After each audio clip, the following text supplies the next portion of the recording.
సోమాలమ్మ ఉత్సవం కమిటీ వారందరూ కూడా హృదయపూర్వకమైనటువంటి కళాభిమం తెలియజేసుకుంటూ నాకు ఒక 100 రూపాయలు చదివించారు. వారిని వారి కుటుంబాన్ని ఆ భగవంతుడు అష్టైశ్వర్య భోగభాగ్యములు ఇచ్చి సదా కాపాడుగాకని భగవంతుని ప్రార్థించి వారి కళాభిమం తెలియజేశారు.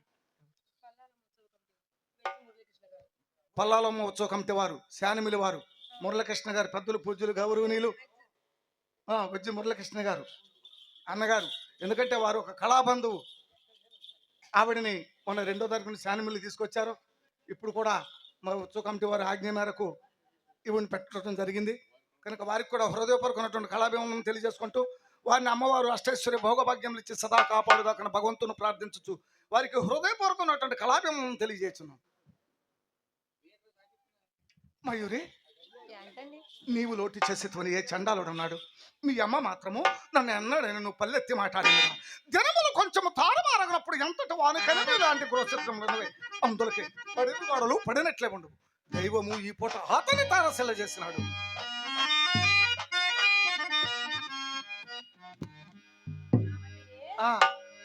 ఎవరండి ఆ తారశిల వారు? ఆ తారశిలనేతడు బిలవ మంగళుడు. బిలవ మంగళుడు అనగా ఏటి అవల క్రొత్తగా కర్మస్థానములో కావిది మేడలు మధ్యలు కట్టుకుని కాపురం ఉంటున్న వాసుదేవమూర్తి గారు కుమారుడు, నా బాల్యమిత్రుడు.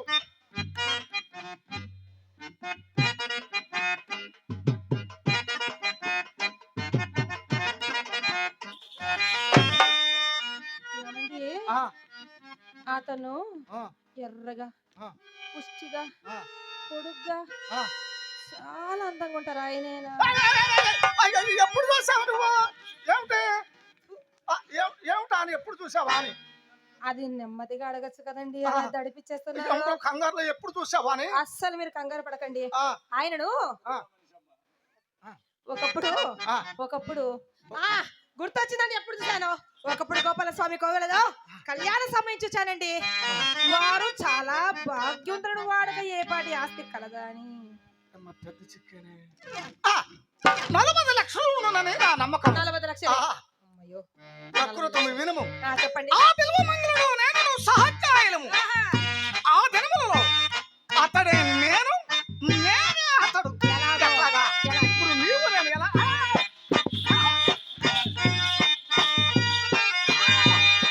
అతడే నేను, నేనే అతడు.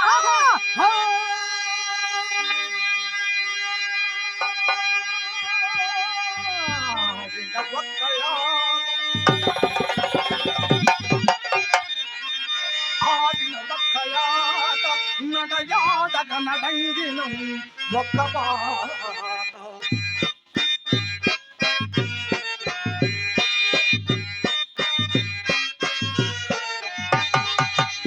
మాట్లాడినా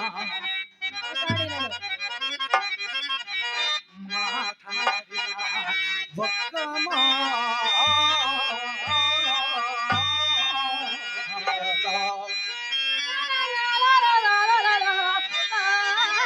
నిశలందు పరుండిన ఒక్క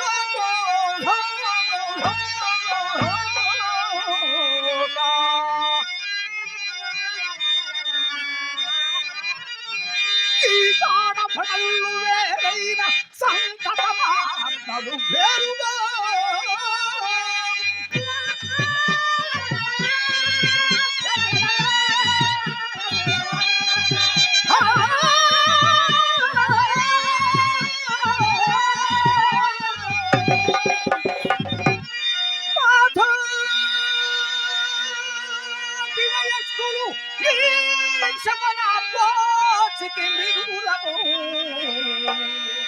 ఒక్కరూపున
అంత ఆనందంగా ఉన్నారు కదా ఆ, అట్టి వారుడు పోటీ ఎట్లా సంభవించినదా అని ఎట్లు సంభవించినదా? అతడు ఆంధ్రము చాలించి సంస్కృత పాఠశాలలో మరి ప్రవేశించినాడు. మీరు నేను చదువు చాలించి తమ వాడలోకి అందువల్ల సంబంధము పూర్తిగా తప్పిపోయి ఒకరినొకరు మర్చిపో వరకు వచ్చినాము. నాకు అతడి మధ్య జ్ఞప్తికి వచ్చిన కదా. ఆహా జ్ఞప్తికి వచ్చినడలా ఆ బదులు కొరకు వారిని వీరిని దేవుని చూసు కూర్చుందనేమి. అతడు ఎంత మంచివాడు. నన్ను ఇంటికి తీసుకొని పోయి భోజనం చేయ వరకు విడిచినాడు కాడు. బదులు మాట తలుపుట భావ్యం కాదని రేపు వచ్చిందని చెప్పి ఏమిటి ఏమిటి ఆలోచించుతున్నావు ఏమిటి? ఆ ఆమె లేదండి మీ గురించి ఆలోచిస్తున్నాను. మీ గురించేనండి. చెప్పమందిరా ఏమీ లేదండి ఒక మాట చిన్న మాట అడగనా ఏమనుకోరు కదా అబ్బా! విన్నవించుకో చిన్న కోరిక.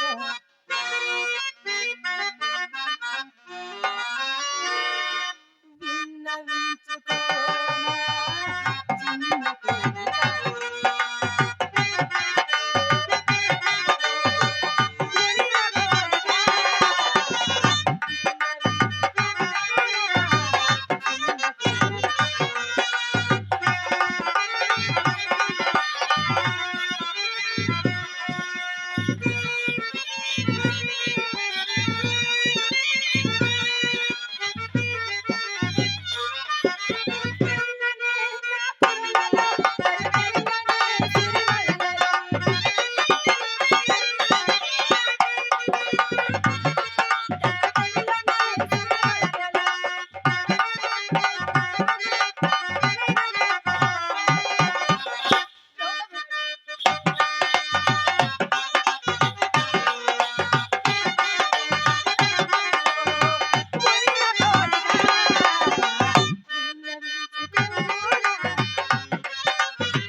ఏమిటది? నా కోరిక అడగముందు మీరు ఎందుకు అలా తడబడుతున్నారు ఏమిటా అని? ఏమిటానే ఆ, మీరు కంగారు పడాల్సిన అవసరం లేదు కానీ ఇక్కడ రండి ఆ, చెప్పండి. ఏమీ లేదండి ఆ. ఏమీ లేదండి అయ్యో అయ్యో ఎలాగైనా సరే ఎలాగైనా సరే. మీ మిత్రుడిని ఆ, ఆ బిలోమంగల మూర్తిని ఆ. మన ఇంటికి ఒక్కసారి తీసుకొని ఏమండి ఆ, ఏమైంది ఆ, ఏమైంది ఏమిటి? మీ మిత్రుడిని ఆ, మన ఇంటికి తీసుకురాకూడదా అని అమ్మో అదంత అలువైన కార్యము కాదు. ఎందుచేతను అతడు మహాపండితుడు, వ్యాసుని కంటేనండి పరమనైష్టికుడు, విశ్వామిత్రుడి కంటేనా బహునీతిమంతుడు, విప్ర నారాయణ కంటేనా అబ్బా పరస్త్రీ పరోన్నకుడు. అబ్బబ్బా!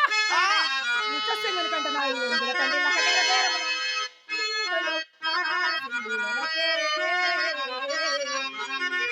ఓ చాకుని గంటలేని సావంతములైన. ఆహా.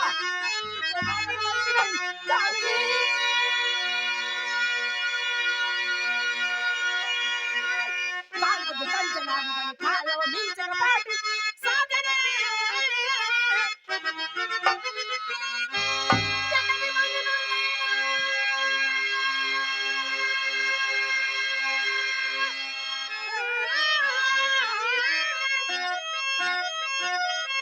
ఎండకి ఎంతటి పండితుండైనా ఎండే ఎండే ఎన్న పోలికలు.